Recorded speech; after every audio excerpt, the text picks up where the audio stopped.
यह दिल्ली की इलेक्ट्रिक वाहनों ईवी को अपनाने और दोपहिया, तिपहिया और बसों सहित विभिन्न क्षेत्रों में जीवाश्म ईंधन से चलने वाले वाहनों को चरणबद्ध तरीके से हटाने की एक वास्तव में महत्वाकांक्षी और व्यापक योजना लगती है। साथ ही चार्जिंग इंफ्रास्ट्रक्चर का विस्तार भी किया जा रहा है।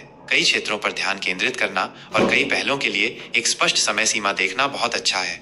आपके द्वारा उजागर किए गए प्रमुख पहलुओं पर कुछ विचार इस प्रकार है। सीएनजी और पेट्रोल वाहनों को चरणबद्ध तरीके से हटाना यह एक साहसिक कदम है, खासकर सीएनजी तिपहिया वाहनों के लिए प्रस्तावित समय सीमा। यह देखना दिलचस्प होगा कि इसे कैसे लागू किया जाता है और प्रभावित होने वालों को क्या सहायता प्रदान की जाती है। पेट्रोल और डीजल दोपहिया वाहनों को संभावित रूप से चरणबद्ध तरीके से हटाने से व्यक्तिगत परिवहन और वायु गुणवत्ता पर महत्वपूर्ण प्रभाव पड़ सकता है। सब्सिडी और प्रोत्साहन। लक्षित सब्सिडी विशेष रूप से महिलाओं के लिए ईवी को अधिक सुलभ बनाने और व्यापक रूप से अपनाने को प्रोत्साहित करने की दिशा में एक स्वागत योग्य कदम है। पुराने वाहनों को स्क्रैप करने के लिए प्रोत्साहन भी परिवर्तन को गति देने में महत्वपूर्ण भूमिका निभा सकते हैं। Charging infrastructure. नई इमारतों और सार्वजनिक क्षेत्रों में ईवी चार्जिंग को अनिवार्य बनाना रेंज की चिंता को दूर करने और ईवी स्वामित्व को व्यावहारिक बनाने के लिए आवश्यक है। फास्ट चार्जिंग कॉरिडोर का विकास अंतर शहर यात्रा और बेड़े के संचालन के लिए महत्वपूर्ण होगा। इलेक्ट्रिक सार्वजनिक परिवहन।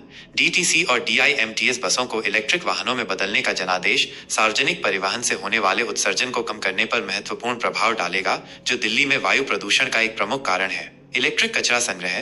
कचरा संग्रह वाहनों को इलेक्ट्रिक में बदलना एक स्मार्ट कदम है, क्योंकि ये वाहन अक्सर शहर की सीमा के भीतर चलते हैं और स्थानीय प्रदूषण में योगदान करते हैं। 31 दिसंबर 2027 की समय सीमा एक स्पष्ट लक्ष्य प्रदान करती है। महिला सवारियों पर ध्यान।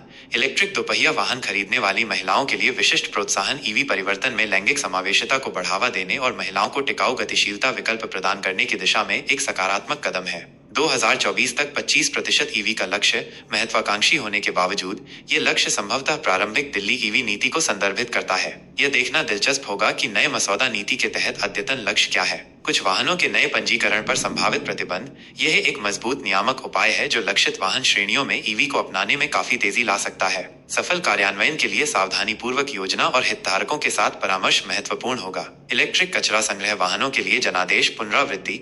यह इस विशिष्ट क्षेत्र को विद्युतीकृत करने की मजबूत प्रतिबद्धता को दोहराता है। स्क्रैपिंग प्रोत्साहन पुनरावृत्ति। यह पुराने प्रदूषणकारी वाहनों को स्वच्छ इलेक्ट्रिक विकल्पों से बदलने को प्रोत्साहित करने के महत्व पर प्रकाश डालता है। कुल मिलाकर दिल्ली ईवी नीति 2.0 का मसौदा शहर में टिकाऊ परिवहन को बढ़ावा देने और वायु प्रदूषण से निपटने की दिशा में एक महत्वपूर्ण कदम लगता है। कई वाहन खंडों, चार्जिंग इंफ्रास्ट्रक्चर और लक्षित प्रोत्साहनों पर ध्यान केंद्रित करना एक व्यापक दृष्टिकोण का सुझाव देता है। एक सुचारू और प्रभावी परिवर्तन सुनिश्चित करने के लिए इन नीतियों के कार्यान्वयन की निगरानी करना और उत्पन्न होने वाली किसी भी चुनौती का समाधान करना